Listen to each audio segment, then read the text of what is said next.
আসসালামু আলাইকুম, নমস্কাৰ। আমি আজি বিশেষ এটা কাৰণত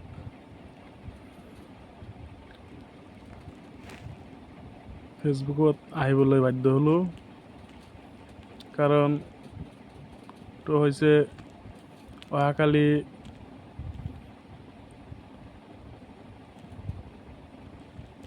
ৰাহুল গান্ধী আৰু মল্লিকাৰ্জুন অসমলৈ আহি আছে। তো অসমৰ যি পৰিস্থিতি, যি পৰিৱেশ, আমাৰ মিয়া মানুহক যি উচ্ছেদ কৰি আছে বা ডিটেনশ্যন কেম্পত দিছে, নাইবা বাংলাদেশত পুছবেক কৰিছে, এই সম্পৰ্কত যাতে ৰাহুল গান্ধী আৰু মল্লিকাৰ্জুন দুয়ো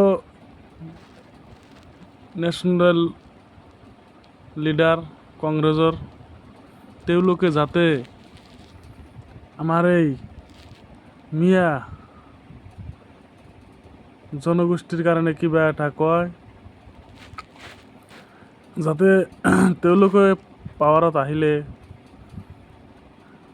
আমাৰ এই ব্ৰহ্মপুত্ৰ নদীৰ গৰাখহনীয়াৰ কবলত পৰি যিবিলাক মানুহ ঘৰ বাৰী নদীত উঠাই লৈ গৈছে, তেওঁলোকক যাতে মাটিৰ পট্টা দিয়াৰ কথা কয়।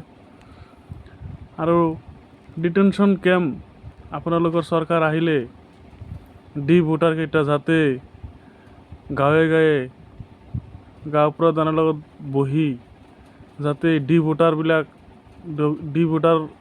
ভোটাৰৰ সমস্যাবিলাক যাতে সমাধান কৰে। আৰু আপোনালোকৰ চৰকাৰ আহিলে মাটিৰ পট্টা দিবনে নাই এই সম্পৰ্কে কিছু অহাকালি যি গুৱাহাটীত মিটিং আছে তাতে অলপ স্পষ্টভাৱে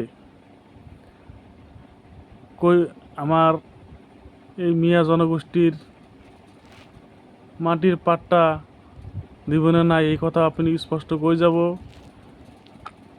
আৰু নদীৰ গৰাখহনীয়া ৰোধ কৰিবনে নাই এইখিনি কথাও কৈ যাব। আমি গোটেই জীৱনটো আমাৰ আটা দেউতা গোটেইকেইটাই কংগ্ৰেছক ভোট দি আহিছে, আমি বিজেপিক ভোট দিয়া নাই। কিন্তু আমাক বাৰে বাৰে কংগ্ৰেছে যে এনেকৈ ৰাম ঠগন দি আছে, তাৰ কাৰণে ৰাহুল গান্ধী আৰু মল্লিকাৰ্জুন দুয়ো নেশ্যনেল লিডাৰক আমি এই কথাষাৰ ক'ব বিচাৰিছোঁ। আপোনালোকক আমি অসমলৈ অহাৰ কাৰণে ৱেলকাম জনাইছোঁ। আপোনালোকে যাতে এই কথাবিলাক অলপ স্পষ্টীকৰণ দি যায়, যাৰ কাৰণে আমি আশাবাদী আমি যাতে এই অসমত গোটেই জীৱন স্বাধীনতাৰ পৰাই আমি যি আন্দোলন কৰি আহিছোঁ, স্বাধীনতাৰ সময়ত আমাৰ যিবিলাক মানুহ মৰিছে, বহুত মানুহ মৰিছে, আমি এতিয়া আপোনালোকৰ চৰকাৰ থাকোঁতে 1971 চনৰ 25 মাৰ্চত যি মানুহ আমাৰ বাংলাদেশৰ লগত চুক্তি কৰি অসমত আনিছে, তেওঁলোক গোটেইকেইটা যদি ভাৰতীয় বা অসমীয়া, আপুনি আমাৰ এই মানুহকেইটা অসমীয়া হয়নে নাই তাৰ কিছু কথা আপুনি স্বীকাৰোক্তি দি যাব। আপুনি আহি আছে, আমি আপোনাৰ পৰা এইকেইটা কথা আশা কৰিছোঁ।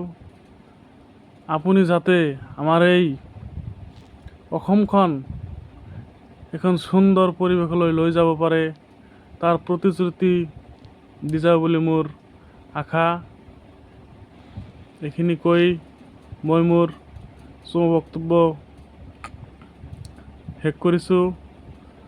আৰু যদি কিবা ভুল ত্ৰুটি হৈছে নিজ গুণে ক্ষমা কৰিব আৰু যিমান পাৰে আমাৰ এই পোষ্টটো শ্বেয়াৰ কৰিব, যাতে ৰাহুল গান্ধী হয়তো মল্লিক খাৰ্জুনৰ মোবাইললৈ যায় আৰু বিভিন্ন মানুহে যাতে এই পোষ্টটো দেখা পায়, তাৰ কাৰণে আমি সকলোকে পোষ্টটো শ্বেয়াৰ কৰিবলৈ অনুৰোধ জনালোঁ।